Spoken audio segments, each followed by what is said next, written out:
자, 안녕하십니까. 지식생태학자 유영만입니다. 자, 오늘은 지식생태학자 유영만의 생각지도 못한 생각지도 시리즈를 이어가도록 하겠습니다. 여러분, 생각지도 못한 생각지도는 우리 일상에서 많이 접할 수 있는 생태계의 생명체들이 살아가는 방식 또는 우리 일상에서 흔히 볼 수 있는 사물이나 현상을 지식생태학자의 생태학적 상상력 또는 생태학적 감수성으로 색다르게 바라보고 지켜보고 들여다보면서 깨달았던 통찰력을 나눠보는 시간입니다. 자, 오늘은 여러분과 같이 나눠볼 주제는 집을 그리는 순서와 집을 짓는 순서는 왜 다른가? 이런 문제를 가지고 한번 생각해 보도록 하겠습니다. 자, 여러분이 앞으로 당분간 몇 년 후에 여러분이 정말 살고 싶은 집을 한번 그려보십시오. 이렇게 우리 학생들이나 또는 대중들한테 이렇게 숙제를 내주면 대부분 집을 그릴 때 여러분 지붕부터 집을 그릴까요? 아니면 밑에 이 정초, 기둥부터 이렇게 집을 그려서 거꾸로 위로 올라갈까요? 예, 제가 보기에 대부분의 사람들은 지붕부터 집을 그립니다. 자, 여러분, 그런데 건설 현장에 가보시면 여러분 지붕부터 집을 짓는 건설 회사를 본 적이 있습니까? 예, 대부분의 집을 짓는 건설 회사들은 절대로 집을 지붕부터 짓지 않습니다. 어떻게 하느냐? 밑에부터 차곡차곡 올라가면서 벽돌을 쌓고 지붕을 맨 나중에 우리가 집을 짓을 때 마지막 그 장식을 하는 것이죠. 그런데 우리는 실제 현장에서 집을 지어 본 적이 없는 사람들한테 집을 그리도록 가르치고 있잖아요. 그래서 집을 짓는 순서와는 정반대로 여러분 어떻게 하나요? 지붕부터 집을 그리도록 하는 거죠. 자, 그래서 이런 현실과 이론의 차이는 왜 이렇게 발생했을까요? 자, 집을 그리는 거를 우리가 이론이라고 그런다면 집을 짓는 거는 실천이라고 보시면 되죠.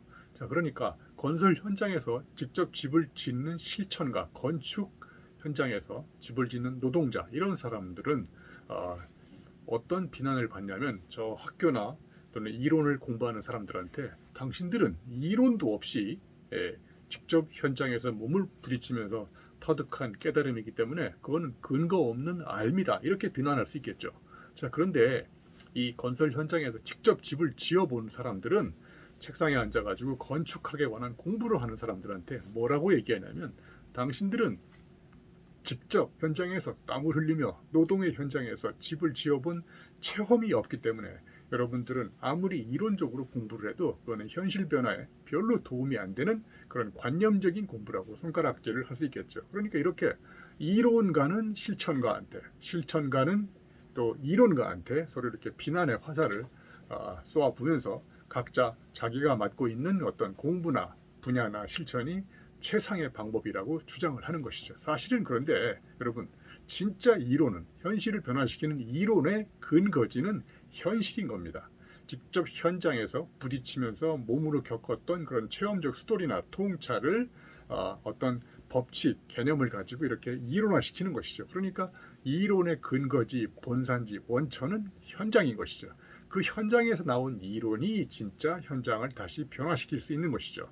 그러니까 이론과 실천은 두 개의 별다른 독립적인 두 개의 활동이 아니라 저는 한 가지 활동이라고 생각해요. 그래서 진짜 집을 지어본 사람들이 집을 그리도록 가르칠 때는 집을 짓는 순서와 동일하게 집을 그리도록 가르치겠죠.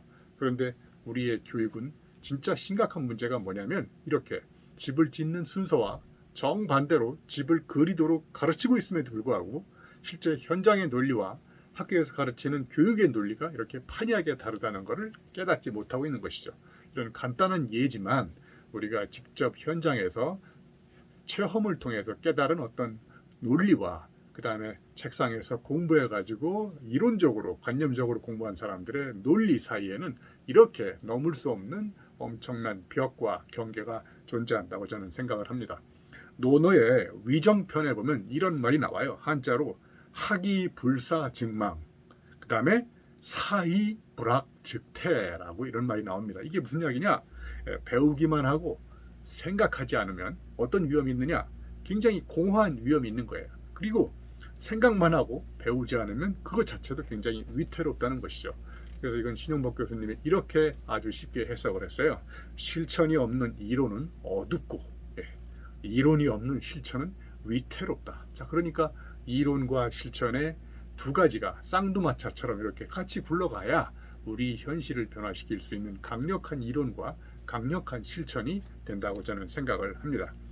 자, 또 하나 예를 들어볼게요. 하수구 구멍이 막혀가지고 그 하수구 전문 공학 박사 한 분하고 하수구를 전문적으로 배우지는 않았지만 실제 현장에서 기능공으로 일한 사람, 이 사람을 두 명을 초대했습니다. 두 분 다 하수구에 관해서는 전문가라고 자처하는데요. 자, 이 공학 박사는 하수 구멍이 막히니까 처음에 와서 자기가 배웠던 공학적 지식과 기술을 총동원해서 측량을 합니다. 그리고 엑스레이도 찍어보고, 왜냐하면 하수구 구멍이 어디에서 어디쯤 그 하수구가 막혔는지를 찾아내기 위해서 이제 측량을 하는 거고, 그 다음에 그 엑스레이를 찍어가지고 이제 사진을 이렇게 판독을 하려고 하는 것이죠. 그리고 이제 자기가 배웠던 공학적 지식과 기술을 총동원해서 하수구 구멍을 뚫어보려고 한나절을 노력해도 하수구 구멍을 못 뚫었는데, 이 하수구 구멍 막혔던 주인이 이번에는 기능공을 초대했습니다. 자, 이 기능공이라고 해서 제가 비하 발언을 하는 것이 아니라 이분은 직접 현장에서 기능을 가지고 공부한 사람입니다. 그래서 이 사람은 사전에 분석하거나 이렇게 측량을 하지 않고 뭐 이상한 도구를 하나 갖고 와가지고 하수구 구멍에다 대고 진공을 이렇게 생기게 한 다음에서 구멍을 한꺼번에 뻥 뚫어버렸어요. 자, 여러분, 이 사람이 갖고 온 도구가 뭔지 아시죠? 우리 하수구 구멍이나 변기 구멍이 막혔을 때 뚫어버리는 그걸 도구를 이름을 뭐라고 그러는지 모르겠지만 아무튼 그걸 갖고 와가지고 한순간에 한숨에 이 하수구 구멍을 뚫어버렸어요. 그래서 기능공이 하수구 구멍 뚫는 걸 가만히 보고 공학 박사는 하수구 구멍은 저렇게 뚫는 거구나. 그래서 자기가 배웠던 공학적 지식과 많은 기술이 현실 변화에 별로 도움이 안 된다는 걸 크게 깨닫고 기능공한테 무릎을 꿇고 하수구 구멍 뚫는 걸 배웠다는 이런 꾸며낸 이야기가 있습니다. 자, 그래서 아까 집 그리기와 집 짓는 순서가 다르듯이 우리가 기능공과 진짜 정말 공부는 많이 했지만 현실 변화에 별로 도움이 안 되는 책상 지식을 가만히 엄청 갖고 있는 이런 박사들의 현실 변화에는 별로 이렇게 도움이 안 된다는 것을 우리가 알아보게 됐습니다. 자, 그래서 저도 이 대학에 오기 전에 삼성그룹에서 인력개발원에서 이렇게 한 5년간 근무를 했습니다. 그래서 제가 거기서 정말 많은 걸 깨달았어요. 석사가 돌석자일 수 있고 박사가 열불박자일 수 있다, 이런 걸 깨닫게 됐어요. 돌을 갈다가 석사가 그 돌이 점점 얇아지면 그 해박할 박자가 아니라 열불박자가 돼서 박사가 되는구나.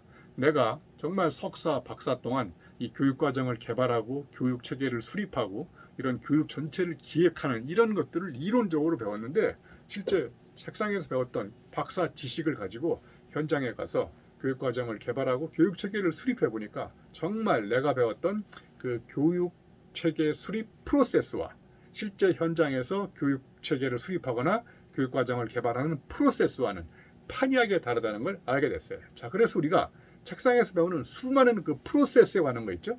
뭐 프로젝트 관리 프로세스, 갈등 관리 프로세스, 커뮤니케이션 프로세스, 시간 관리 프로세스, 지식 관리 프로세스, 이런 수많은 프로세스들은 실제 프랙티스를 해보지 않고서는 프로세스대로 현실에서 처방되지 않는다는 것이죠. 그래서 아무리 프로세스에 관한 해박한 지식과 이론을 배웠어도 그 프로세스대로 현장에서 실천이 안 되는 이유는 뭐냐면, 현장에는 우리가 예상할 수 없는 예측 불허의 변수들이 생각지도 못하게 많이 발생하는 것이죠. 그런 생각지도 못한 무수히 많은 변수들이 언제 어떤 모습으로 나타날지는 예측할 수가 없는 것이죠. 그러니까 프로세스를 하다가 갑자기 누가 옆구리 치고 뒤통수 치면 그런 예측 불허의 변화들이 내 몸에 다가왔을 때 우리는 그런 것들을 책상에서 알 수 없는 것이죠. 이걸 유일하게 배우는 가장 강력한 방법은 프랙티스를 해보는 겁니다. 여기서 얘기하는 프랙티스는 그냥 영어로 번역하는 연습이 아니라 현장에서 프로세스화 시킬 수 없는 모든 액티비티를 다 프랙티스라고 보시고, 그 다음에 매뉴얼이나 문서로 만들 수 없는 모든 그 지식을 전문 용어로 암묵적 지식이라고 합니다. 이런 암묵적 지식을 발생시키는 모든 활동을 프랙티스라고 보시면 돼요. 자, 그러면 이런 프랙티스를 통해서 현실을 변화시키는 그런 현장의 실천가, 전문가들이 우리 사회를 변화시키는 진정한 주인공이라고 저는 생각을 합니다. 자, 그래서 저는 이제 이런 금언과 명언을 저 나름대로 깨닫게 됐어요. 자, 개념이 풍부한 사람이 있습니다. 책상에서 공부를 열심히 했는데 그런데 현장에서 해본 체험이 없습니다. 개념이 없는 체험은 굉장히 위험할 수가 있고요. 그런데 두 번째 사람, 체험은 엄청나게 많은데 이 체험을 적절하게 표현할 수 있는 언어가 부실할 때 이 사고도 부실해지고 자기가 갖고 있는 체험적인 깨달음을 적절한 언어를 동원해서 표현할 수 없기 때문에 자기가 체험한 것을 외부 사람들한테 알릴 수 있는 창조적인 어떤 표현력이 부족하게 되는 거죠. 그래서 개념과 체험이 만나야 융합되고 융복합돼서 제3의 창조가 끊임없이 일어나는 거라고 저는 생각을 합니다. 자, 오늘 생각지도 못한 유영만의 생각 지도는 집 그리기와 집 짓기 순서에 비추어서 이론과 실천이 사실은 다르지 않은데 우리가 언제부터 이론은 현장에서 나오는 것이 아니라 책상에서 나오고 실천은 말 그대로 책상이 아니라 일상에서 나오는 것이다. 그래서 두 가지는 만날 수 없다. 두 가지는 두 개의 독립적인 별개의 활동이라고 생각하지만 사실은 말씀드렸듯이 실천에서 이론이 나오고 이론은 결국은 실천을 서포팅하는, 그래서 이론적 실천, 실천적 이론이야말로 우리가 배워야 될, 공부해야 될 가장 중요한 화두가 아닐까, 이런 생각을 해봤습니다. 여러분 고맙습니다.